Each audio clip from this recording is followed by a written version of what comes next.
റംസാൻ നിലാവ് നിങ്ങൾക്കായി അവതരിപ്പിക്കുന്നത് ഒരു പതിറ്റാണ്ടിന്റെ സുവർണ പാരമ്പര്യവുമായി എടപ്പാളിന്റെ മുഖമുദ്രയായി ഐശ്വര്യ ഗോൾഡ് പാലസ്.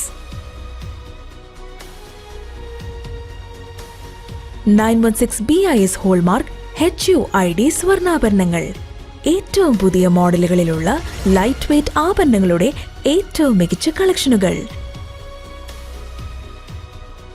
വിവാഹ പാർട്ടികൾക്ക് ഏറ്റവും കുറഞ്ഞ പണിക്കൂലി. സ്വർണ്ണവില വർധനവിൽ നിന്നും പരിരക്ഷ ലഭിക്കുന്നതിന് അഡ്വാൻസ് ബുക്കിംഗ് സൗകര്യം. തൂക്കത്തിലും വിലയിലും കുറവില്ലാതെ പഴയ സ്വർണ്ണാഭരണങ്ങൾ മാറ്റി പുതിയ സ്വർണ്ണാഭരണങ്ങൾ എടുക്കാൻ സുവർണാവസരം. പത്തരമാറ്റിന്റെ പാരമ്പര്യം. Aishwarya gold palace, Thrissur road, Edappal, Nannamukku road, Changaramkulam. Phone 04942680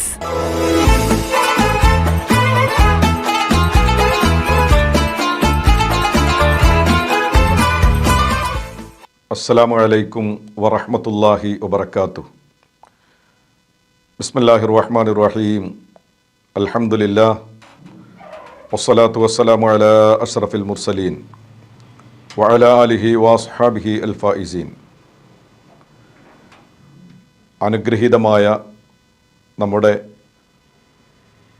റമളാനു ശരീഫിൻ്റെ ദിനരാത്രങ്ങൾ നമ്മിൽ നിന്ന് അതിൻ്റെ സമാപന ഘട്ടത്തിൽ നമ്മൾ എത്തിച്ചേർന്നിരിക്കുകയാണ്.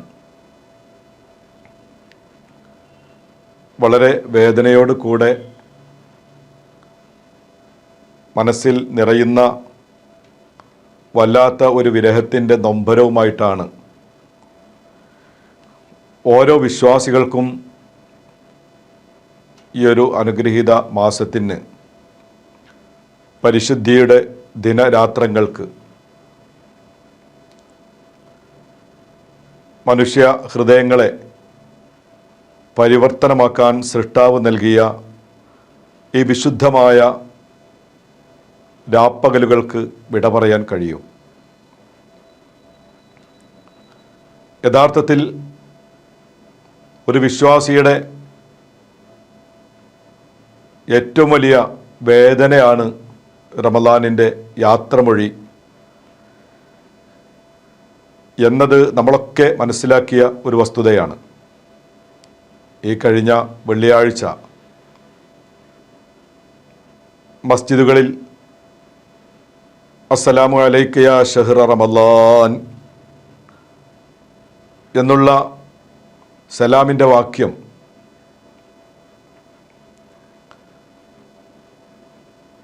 വല്ലാത്ത ഒരു പ്രയാസം നമുക്ക് നൽകുകയും ഖത്തീബിൻ്റെ കണ്ടമിടറുന്നത് പോലെ വിശ്വാസികളുടെ കണ്ണുകളും നിറഞ്ഞിരുന്നു. എന്തോ ഒരു ഉൾപ്രേരണയുടെ കണ്ണുനീരായിരുന്നു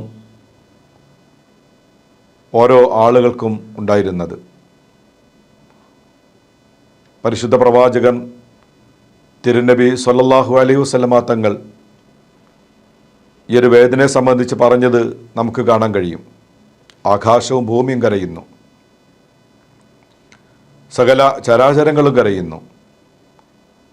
അവരോട് ചോദിക്കുന്നു, എന്തിന് നിങ്ങൾ കരയണം? നിങ്ങളെ കരയിപ്പിക്കാൻ അത്രമേൽ എന്ത് പ്രയാസമാണ് ഇവിടെ സംഭവിച്ചിട്ടുള്ളത്? അവർ പ്രതികരിക്കുക, ഇതിനേക്കാൾ മറ്റെന്ത് സംഭവിക്കാനാണ്? ദഹാബ് റമളാൻ, അത് റമളാനിൻ്റെ പോകലാണ് ഞങ്ങളെ പ്രയാസപ്പെടുത്തുന്നത്.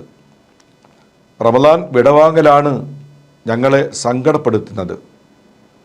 കാരണം മുത്തുനബി സ്വല്ലല്ലാഹു അലൈഹി വസല്ലമ തങ്ങളുടെ ഉമ്മത്തിനെ സംബന്ധിച്ചിടത്തോളം ഇതിനേക്കാൾ വലിയ പ്രയാസം ഇനി എന്താണ് വരാനുള്ളത്?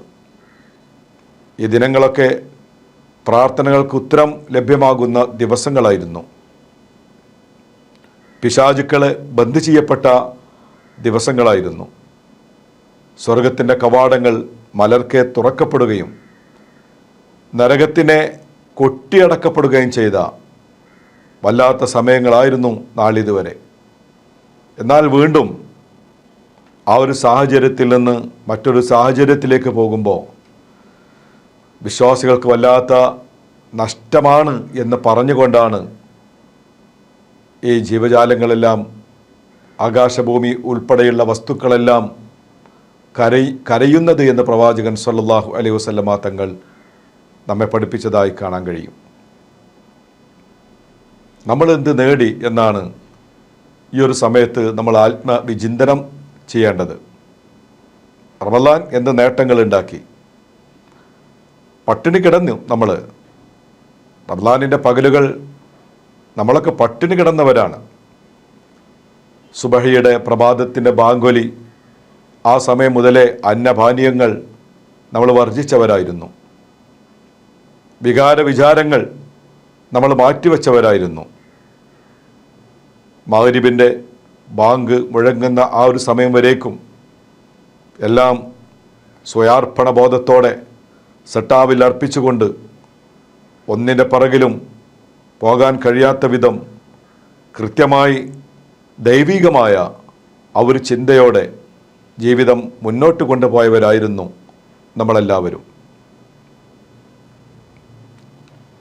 പക്ഷേ ആ ഒരു പ്രവർത്തനങ്ങളെ കൊണ്ട് അള്ളാഹു ഉദ്ദേശിച്ച നേട്ടങ്ങളിലേക്ക് എത്താൻ കഴിഞ്ഞുവോ എന്നാണ് നമ്മൾ പരിശോധിക്കേണ്ടത്.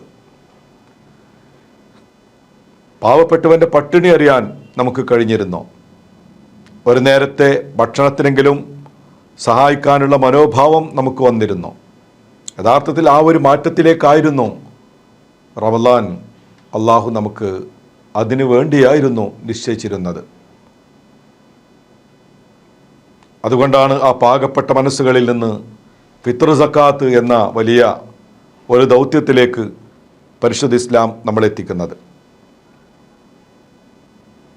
റമളാനിൻ്റെ പ്രധാനുഷ്ഠാനം കഴിഞ്ഞ് പിന്നീട് വരുന്ന പുലരിയിൽ തക്ബീർ ധ്വനികളോട് കൂടെ നമ്മൾ ആഘോഷം വളരെ ആമോദത്തോടെ ആ ഒരു ദിവസത്തെ നമ്മൾ വരവേൽക്കുമ്പോൾ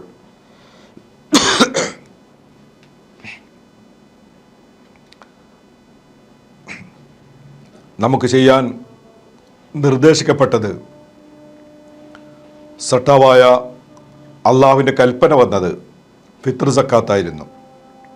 അഥവാ റമളാനിൽ നമ്മൾ നേടിയെടുത്ത, നമ്മൾ ആർജിച്ചെടുത്ത നമ്മുടെ പ്രത്യേകമായ ആ ഒരു മാറ്റം പാവപ്പെട്ടവനെ നമ്മൾ അറിഞ്ഞു. പ്രയാസം അനുഭവിക്കുന്നവൻ്റെ വേദന നമ്മൾ മനസ്സിലാക്കി. ആ വേദനിക്കുന്നവന് ഒരു പരിഹാരം നമ്മുടെ ആ ഒരു ദിവസത്തിനെങ്കിലും ചെയ്യണമെന്ന ബോധ്യത്തിലേക്ക് വിശുദ്ധ റമളാൻ നമ്മൾ എത്തിച്ചു. സഹോദരങ്ങളെ, ഇങ്ങനെയൊക്കെ നേട്ടങ്ങൾ ഉണ്ടാക്കിയ റമളാൻ നമ്മിൽ നിന്ന് യാത്ര പറയുന്നു, നമ്മിൽ നിന്ന് വിട ചോദിക്കുകയാണ്. പക്ഷേ ഒരു പുതുക്കിയ പ്രതിജ്ഞ നമ്മുടെ മുന്നിലുണ്ടാകണം. ഏതാണ് ആ പ്രതിജ്ഞ? പരിശുദ്ധ നമസ്കാര കർമ്മങ്ങളിൽ സട്ടാവിൻ്റെ സമക്ഷം വളരെ ഭക്തിയോടെ നമ്മൾ നിൽക്കുന്ന സമയത്ത് നമ്മൾ പറയുന്ന ഒരു പ്രാർത്ഥനയുണ്ട്, ദുആഉൽ ഇഫ്തിതാഹ്, പ്രാരംഭ പ്രാർത്ഥന. ആ പ്രാർത്ഥന എന്താണ്? വജ്ജഹ്തു വജ്ഹിയ ലില്ലദി ഫത്റസ് സമാവാതി വൽ അർദ് ഹനീഫ മുസ്ലിമ വമാ അന മിനൽ മുശ്രിക്കീൻ ഇന്ന സ്വലാത്തി വനുസുക്കി വമഹ്യായ വമമാതി ലില്ലാഹി റബ്ബിൽ ആലമീൻ. വളരെ കൃത്യമായ ഒരു പ്രതിജ്ഞയാണ്. എന്നാണ് ഇതിൻ്റെ അർത്ഥം? അതിങ്ങനെ നമുക്ക് മനസ്സിലാക്കാം. വജ്ജഹ്തു വജ്ഹി, എൻ്റെ ശരീരത്തെ ഞാനിതാ നേരിട്ട് നിർത്തുകയാണ് തമ്പുരാനെ, ഞാൻ മുന്നിടിക്കുകയാണ്. വജ്ജഹ്തു വജ്ഹിയ ലില്ലദി ഫത്റസ് സമാവാതി വൽ അർദ്, ആകാശഭൂമിയെ സൃഷ്ടിച്ച സർവാധിപനായ സർവശക്തനായ റബ്ബിൻ്റെ സമക്ഷത്തിലേക്ക് എൻ്റെ ശരീരത്തെ ഞാനിതാ തിരിച്ചു നിർത്തിയിരിക്കുന്നു. ഹനീഫ മുസ്ലിമ, തികച്ചും ദുരുദ്ദേശപരമായി ഒന്നുമില്ല, പൂർണ്ണമായി വഴിപ്പെട്ടവനായി, അനുസരണശീല ഉള്ളവനായി. അത് മറ്റൊരാളുടെ സമ്മർദ്ദത്തിൻ്റെ ഫലമായിട്ടല്ല, അല്ലെങ്കിൽ ഒരു പ്രത്യേകമായ ഒരു നിർബന്ധിത സാഹചര്യത്തിലോ അല്ല. നേരെ മറിച്ച് എൻ്റെ സ്വന്തം മനസ്സാക്ഷിയിൽ നിന്ന് വരുന്ന അനുസരണശീലം, അതിൻ്റെ അങ്ങേയറ്റത്തെത്തിയ ഞാൻ സൃഷ്ടാവിൻ്റെ സമക്ഷത്തിലേക്ക് എൻ്റെ ശരീരത്തെ നിർത്തിയിരിക്കുകയാണ്. ഒമാന മിനൽ മുശ്രിക്കീൻ, നിശ്ചയം അള്ളാഹുവെ, ഞാനൊരിക്കലും നിന്നിൽ പങ്കു ചേർക്കുന്നവനല്ല. ആകാശഭൂമിയുടെ സൃഷ്ടിപ്പിലാണെങ്കിലും ഈ പ്രപഞ്ചത്തിൻ്റെ പരിപാലനത്തിനാണെങ്കിലും ഈ ദുനിയാവിൽ നടക്കുന്ന സകലമാന പ്രതിഭാസങ്ങളുടെ പിന്നിൽ പ്രവർത്തിക്കുന്ന ഏറ്റവും വലിയ മഹാശക്തി എന്ന രീതിയിൽ അള്ളാഹുവെ നിന്നെ മാത്രമേ ഞാൻ കാണുന്നുള്ളൂ, നിന്നെ ഞാൻ പങ്കു ചേർക്കുന്നേയില്ല. വീണ്ടും പറയാണ്, ഇന്ന സ്വലാത്തി വനുസുക്കി വമഹ്യായ വമമാത്തി ലില്ലാഹി റബ്ബിൽ ആലമീൻ. എൻ്റെ നമസ്കാരവും മറ്റാരാധനാകർമ്മങ്ങളും വമഹ്യായ വമമാത്തി, എൻ്റെ ജീവിതവും എൻ്റെ മരണം തന്നെയും എല്ലാം സർവ്വലോക രക്ഷിതാവായ അള്ളാഹുവെ നിനക്ക് മാത്രമാണ്, നിനക്ക് വേണ്ടി മാത്രമാണ്. ഇന്ന സ്വലാത്തി വനുസുക്കി വമഹ്യായ വമമാത്തി ലില്ലാഹി റബ്ബിൽ ആലമീൻ. സർവ്വലോക സംരക്ഷകനായ അള്ളാഹുവെ നിനക്ക് വേണ്ടി മാത്രമാണ് ഞാൻ ജീവിക്കുന്ന എൻ്റെ ജീവിതം എന്ന് പറഞ്ഞാൽ അതിൻ്റെ ആശയം എങ്ങനെ മനസ്സിലാക്കാൻ കഴിയും? സട്ടാവ് കൽപ്പിച്ച ഒരുപാട് നിയമങ്ങളുണ്ടല്ലോ ഈ ഭൗതിക ലോകത്ത്. തികച്ചും ഒരു മാനവികതയുടെ സമ്പൂർണ്ണത അനിവാര്യമായ സൽഗുണങ്ങളിൽ അധിഷ്ഠിതമായ ആഹ്വാനങ്ങളാണ് അള്ളാഹു നമ്മുടെ മുന്നിൽ അർപ്പിച്ചിട്ടുള്ളത്, നമ്മോട് കൽപ്പിച്ചിട്ടുള്ളത്. അങ്ങനെയുള്ള ഒരുപാട് നിയമങ്ങളുണ്ട്. അത് പാവപ്പെട്ടവനറിയാനാണ്, അത് ആശ്രയർക്ക് അഭയമാകാനാണ്, അത് അനീതികൾക്കെതിരെ ധർമ്മബോധത്തോടെ പ്രതികരിക്കാൻ വേണ്ടിയാണ്, അത് കറുത്തവനും വെളുത്തവനും വ്യത്യാസമില്ലാതെ വർഗ വ്യത്യാസമില്ലാതെ മാനവികതയെ കാണാൻ വേണ്ടിയാണ്, അത് എല്ലാ ചിന്തകൾക്കും അതീതമായി മനുഷ്യത്വത്തിൻ്റെ മഹോന്നതയുടെ പ്രചാരകനാകാൻ വേണ്ടിയാണ്. ഇങ്ങനെ ഒരുപാട് നന്മകൾക്ക് വേണ്ടി ഈ പ്രപഞ്ചത്തിൽ അള്ളാഹു നിയോഗിച്ചു. ആ ഒരു ഉത്തരവാദിത്തം അത് നിർവഹിക്കലാണ് എൻ്റെ ജീവിതം. ആ ജീവിതം നിനക്ക് വേണ്ടി സമർപ്പിക്കപ്പെടുകയാണ്. ഒമമാത്തി, എന്നെ മരണം തന്നെയും. അള്ളാഹുവെ എങ്ങനെ മരിക്കണമെന്ന് നീ എന്നോട് കൽപ്പിച്ചു. ഒരിക്കലും ഞാൻ മരിക്കേണ്ടത് സിട്ടാവായ നിന്നെ അറിഞ്ഞുകൊണ്ടാണ്, നിന്റെ കൽപ്പനകൾ അംഗീകരിച്ചുകൊണ്ടാണ്. അവസാനം സുഖലോലുപതയുടെ ഉത്തുംഗതയിൽ വിരാജിക്കുന്ന സ്വർഗീയതയുടെ ആ ഏറ്റവും വലിയ മനസ്സ് കണ്ടാണ്, അതിലേക്കുള്ള ആഗ്രഹം കൊണ്ടാണ് ഇവിടെ നിന്ന് ഞാൻ വിട പറയേണ്ടത്. അങ്ങനെ വിട പറയാൻ വേണ്ടിയാണ് എൻ്റെ ജീവിതം, എൻ്റെ മരണം എന്ന് പറയുന്ന ഒരു പ്രതിജ്ഞയുണ്ട്.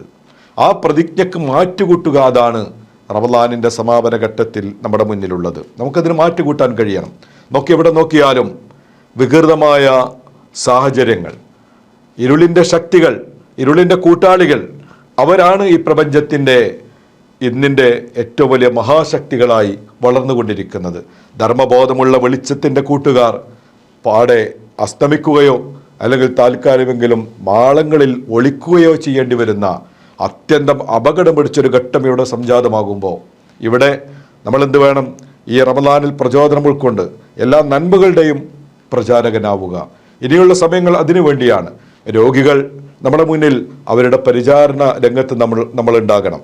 സാമ്പത്തികമായി പ്രയാസം അനുഭവിക്കുന്നവന് ഒരു കൈത്താങ്ങാകാൻ നമുക്ക് കഴിയണം. വിദ്യാഭ്യാസ മേഖലകളിൽ പ്രതിസന്ധി അനുഭവിക്കുന്ന വിദ്യാർത്ഥികൾക്ക് താങ്ങും തണലുമാകാൻ നമുക്ക് കഴിയണം. അങ്ങനെ ലഹരിക്കെതിരെ അതിശക്തമായ പടയോട്ടം നടത്തുന്ന ഒരു മനസ്സ് നമുക്കുണ്ടാകാൻ കഴിയണം. അങ്ങനെ ഈ ഭൗതിക ലോകത്ത് നന്മയുടെ നാമകൾ വളർന്നു വരാൻ നമ്മളാൽ എന്തൊക്കെ കാരണമാകാൻ കഴിയുമോ ആ കാരണങ്ങളിലെല്ലാം വളരെ സജീവമായി നമ്മൾ ഇടപെടുകയും അധാർമികതയുടെ തിന്മകളുടെ മൊരടുകൾ എവിടെയുണ്ടോ അത് കൃത്യമായി നുള്ളിക്കളയാൻ, അതിനെ വേരോടെ അറുത്തു മാറ്റാൻ നമ്മളൊരു കാരണമായെങ്കിൽ തീർച്ചയായും അതിനും വളരെ സ്വമേധയാ അർപ്പണബോധത്തോടെ നമുക്കുണ്ടാക്കാൻ കഴിയണം. അങ്ങനെ നാളെയുടെ മനോഹരമായ ഒരു ജീവിത വഴിത്താരയിലൂടെ നമുക്ക് സഞ്ചരിക്കാൻ കഴിഞ്ഞാൽ റമളാൻ ഏതൊരു ആവശ്യത്തിലേക്ക് നമ്മൾ എത്തിച്ചോ ആവശ്യം നിർവഹിച്ചു എന്ന ആത്മവിശ്വാസത്തോടു കൂടെ, എന്ന് മാത്രമല്ല ഒരുപാട് നന്മകൾ ഞാൻ ചെയ്യുന്നുവെന്ന ആത്മനിവൃത്തിയോട് കൂടെ ശിഷ്ടകാലം അള്ളാഹുവിൻ്റെ മാർഗത്തിൽ സമർപ്പിക്കാൻ നമുക്ക് കഴിയും. അതിനുവേണ്ടിയാകട്ടെ ഈ റമളാനിൽ നമ്മൾ ആർജിച്ചെടുത്ത എല്ലാ നന്മകളും എല്ലാ സുഹൃതങ്ങളും, ആ സുഹൃതങ്ങൾ ഒക്കെ നിർവഹിച്ചതിൻ്റെ പേരിൽ ഇഹവര വിജയം സാധ്യമാകാൻ സൃഷ്ടാവ് നമ്മെ അനുഗ്രഹിക്കുമാറാകട്ടെ. ആമീൻ എന്ന പ്രാർത്ഥനയോടെ തൽക്കാലം ഇവിടെ ചോദിക്കുന്നു. വാഹിർ ദഅവത്തി അൽഹംദുലില്ലാഹ്. അസ്സലാമു അലൈക്കും വറഹ്മത്തുള്ളാഹി വബറകാതുഹു.